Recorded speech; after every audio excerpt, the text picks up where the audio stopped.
ఈ రోజే డౌన్లోడ్ చేయండి, మీ ఫేవరెట్ షోస్ చూడండి.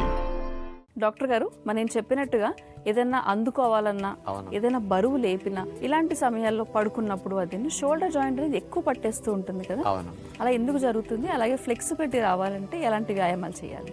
కొంతమందికి మెడ పట్టేస్తుంది, కొంతమందికి గూడు పట్టేస్తుంది, కొంతమందికి భుజాల కండాలు నిద్రలో పట్టేసి కొంచెం 4 రోజులు అట్లా పెయిన్స్ వస్తాయి. ఇలాంటి పెయిన్స్ తగ్గటానికి ఒక 3 రకాల వ్యాయామాలు చాలా బాగా ఉపయోగపడతాయి. అసలు ఆ మూమెంట్ చూస్తుంటేనే వెంటనే ఫ్రీ అయిపోతాయి అన్నట్టు ఉంటుంది అన్నమాట. అసలు ఇలాంటివి చేస్తే ఎప్పటికట్టటి రావు.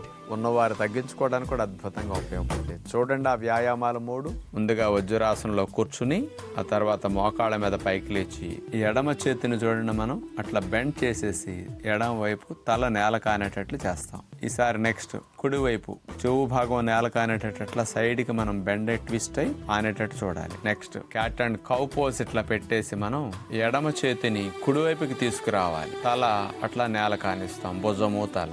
ఈసారి కుడి చేతిని ఎడం వైపు తీసుకెళ్ళాలి, కుడి భుజము కుడి చెవు భాగం అట్లా నేల కానాలి. నెక్స్ట్ మళ్ళీ ఈసారి ఎడమ చేతిని కుడి వైపు తీసుకొస్తాం, కుడి చెవు భాగము కుడి భుజము అట్లా నేల కానాలి. షోల్డర్ భాగంలో ట్విస్టింగ్ అలా చేస్తే భుజాలకి, మెడ భాగానికి, నడుము భాగానికి బాగా ఫ్లెక్సిబిలిటీ వస్తుంది.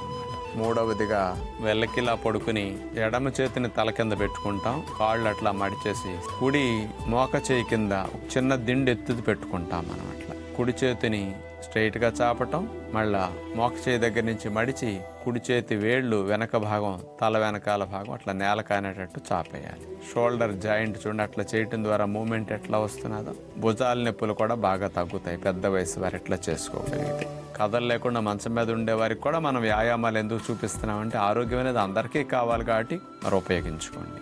మరి ఎంత సులభమో చూశారు కదా, ఎంత లావున్నా చేయొచ్చు. కాస్త అలా పట్టేసేవారు అక్కడ ఏదన్నా కొంచెం ఆయిల్ రాసేసి, ఇప్పుడు మనం అనుకున్నట్టు మునగ్గింజల ఆయిల్ కూడా రాయొచ్చండి, మజిల్ రిలాక్సేషన్ రాసేసి వేడి నీళ్ళ కాపడం పెట్టుకుంటే కాస్త 4 రోజులు పట్టేది 2 రోజుల్లోనే ఉపశమనం వచ్చేస్తుంది. వ్యాయామాలు ఇటు కాపడం. ఓకే డాక్టర్ గారు, మన ప్రేక్షకులందరికీ కూడా షుగర్ వ్యాధిని తగ్గించుకోవడానికి డయాబెటీస్ టిప్ అనే అంశంలో భాగంగా రకరకాల టిప్స్ అనేవి అందిస్తూ ఉంటారు కదా. ఈ రోజు ప్రేక్షకుల్లో డయాబెటీస్ తో బాధపడే వాళ్ళందరూ కూడా తప్పనిసరిగా పాటించాల్సిన ఒక చిట్కా చెప్తామా? ఇది చాలా సులభమైనదండి. మెంతుల్ని 2 రకాలుగా మీరు ఉపయోగించవచ్చు. మెంతులు equal to English tablet metformin లాగా పనిచేస్తున్నాయని సైంటిఫిక్ గా షుగర్ స్పెషలిస్ట్లే నిరూపించారు హైదరాబాద్లో. ఆ మెంతులు అనేవి ఎలా రక్షణ కలిగిస్తున్నాయంటే షుగర్కి ఇన్సులిన్ చెప్పిన మాట కణాలు వినేటట్టు కణాలకి హెల్ప్ చేస్తున్నాయి. ఆ కణాల తలుపులు త్వరగా తెరుచుకునేటట్టు మెంతులు సహాయపడుతున్నాయి. తలుపులు తెరుచుకుంటే చక్కెర చకచక లోపలికి వెళ్తుంది.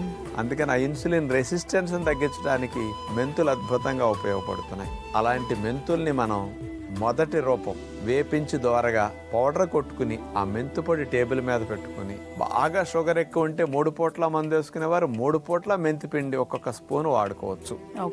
2 పూట్ల మందు వేసుకునేవారు భోజనంలోనూ రాత్రిపూట ఆహారంలో వాడుకోవచ్చు. ఇట్లా 1 స్పూన్ మెంతి పొడి ఒక ముద్దలో గాని, కూరలో గాని, పుల్కాలో గాని, లేకపోతే కప్పు ఇంత మజ్జిగలో గాని కలిపినట్టు వాడేసినా సరిపోతుంది.